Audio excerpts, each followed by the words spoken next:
Alright, man, get ready to cut this off. Thought I'd set you guys up.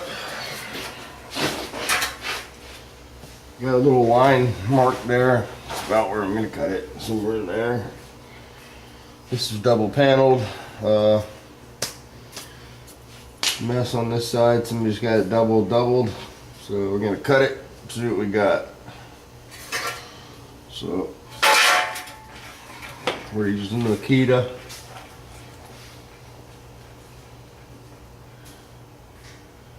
Got the router speed. What do you need, Hans? Hans! What do you need? I'm done. What do you need? Long conversation. Okay. Anywho. Using the router speed. I got it turned all the way down low. And yeah, there we go.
Double skin, baby. I don't know how I managed to do that. Hook my shoe.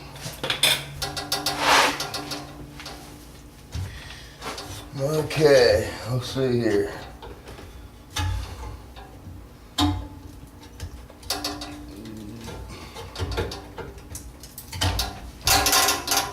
Ow. Okay.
Oh, probably blocking the camera, guys, huh? Sorry about that.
Okay, so there's the inner structure.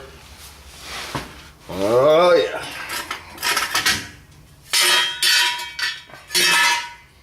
So depending on what kind of patch you're using. You know, we're using this one. You'll be pretty much there. Yeah, you just stick it on in there, weld it up. As you can see, it doesn't fit, so you have to tack it and hammer it and make it fit as you go. I'll have to cut some more of this out. Cut some spot welds off of here. I'll probably just go ahead and grind this with the camera off, because it's got to be boring watching me grind on this car. So this is basically the process. I'm gonna cut this off, dress this up. Looks like we can save this piece. I want to try to save the factory nut pieces, and I have to grind this outer piece off this back piece here, and we'll see how the skin fits up. I might try to use a little bit longer piece here and cut some off of it so I can get some more of this. You know, I might take it and cut it down like this and get some more of this flange here. So that's where we're at right now.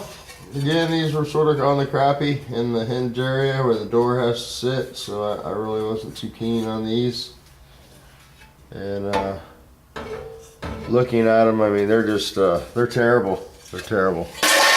I can't use so I'll have to use pieces of them if I'm going to use any of them. This will probably be the piece. Not probably, this will be the piece. Once I finish fitting and grinding, I'll go ahead and attach this here and weld it on in. Now these pieces, what I usually like to do is start all the way at the furthest edge and just sort of work it around. You'll have to work that around as you go, and you know, it's not going to fit perfect. It's an interpretation on the part, you know? And very loose at that. So we'll finish trimming all this inner structure off here, and we'll get this tacked up in here, and I'll turn the camera back on a little bit later, and hopefully by the end of the day we'll have these dog legs welded in, and I've got about another 4 or 5 hours of trimming on this back here, and we'll be able to get our heater channels put in. So huge job. Here's what we were taking out. You can see where somebody's laid a patch over a panel. You know, they didn't cut it out. And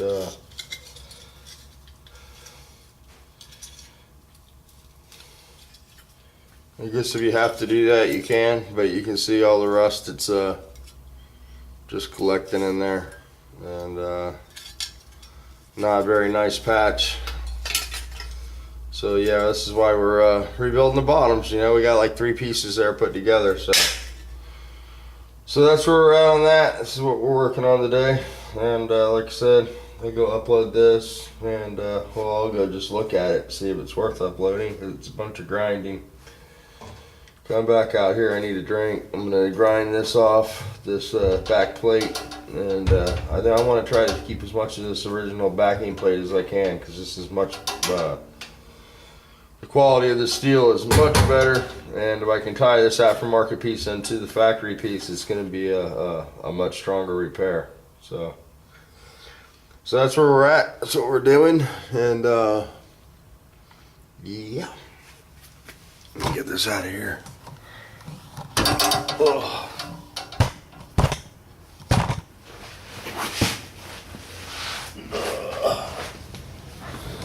All right. Here we go. So anyway, yeah, I saw Steph's video this morning. I think he's getting sort of discouraged on the, you know, all the different advice and stuff, and different paint tips and guns and all the different opinions and stuff. And so if I can tell you from the bottom of my heart that nobody's trying to confuse you out there. You know, all these guys that leave comments on your page are definitely just trying to interact with you and give you their opinion. And that's sort of what YouTube is. You know, you take people's opinions and you stir them all up and you use the best one. And I think most of the guys in YouTube garage got good advice. Don't get discouraged. There is a learning curve, man. You can't just expect to pick the gun up and knock it out of the park the very first time, you know. And as far as how you do your overlap and how you keep your panel wet, that's really up to you. I know that I'm sort of a double coater, you know. I'm sort of guilty of that, you know. If we put one coat on, you could probably see the panel, you know. I think everybody puts a little too much base on at one time. I know that when I was spraying Diamond, the rep used to tell me that I put 2 coats per coat on, and you know, that might be true, but it's just on how you do things. You got to pick up your own natural rhythm to it, and you have to get comfortable with the way you put stuff on. I think your car turned out really good. I don't think you got any metallic issues or anything like that with your base, so obviously you didn't have any problems putting the base on. The only problem you had was maybe an adjustment on the gun, you know. Seems like you've fixed that problem or answered that problem yourself. And yeah, the roof, you know, those jobs can get big, man. Don't get discouraged though. You can hit that with 80 grit too. You don't have to use 180. You know, a lot of times I'll 80 grit if I'm, you know, dealing with something that's in really poor condition and you know you're gonna have to strip it off. You just strip it with 80, you know, whatever it takes to make it go quicker for you, you know. You're gonna etch prime in 2K, so you can get away with pretty much doing anything up there short of a grinder, you know. I wouldn't recommend that. And you just got to remember one thing about YouTube, because I remember when I wanted to learn how to airbrush, I used to watch guys like Ed Hubbs, and I'd watch Dave's Customs, and I'd watch, you know, airbrushtricks.com, and there was a few other guys out there, and Ed Hubbs always seemed to have the most you know, the best tutorials as far as step-by-step how to lay stuff out and tape stuff up and different techniques. And you know, and I never airbrushed ever before in my life, and you know, every time I tried to do something, you know, it wouldn't look like his stuff, you know. It would come out completely different. And I was watching the airbrushtricks.com guy, and he said, man, just do it, you know. Come up with your own style, and until you grab it and do it and, you know, get the feel of it yourself, you know, then you're not gonna know what to do. And he says, don't expect it to look like, you know, well, he used Ed Hubbs as an example, and you know, I was always trying to make it look like that, and sometimes, you know, it doesn't look like that, and you develop your own your style and your own signature way of doing things. And you know, you just might take certain tips here and there from different people, and you know, you try to put all those tips together and come up with the best possible idea, you know. But I know what you're saying. I'm easily confused too, not so much with the paint and body stuff, but with other things in general, like life. So be glad that you're just confused about the paint stuff, you know, and the day-to-day stuff's not so hard for you. So you know, that's all I can say. Anything to say, kitty cat?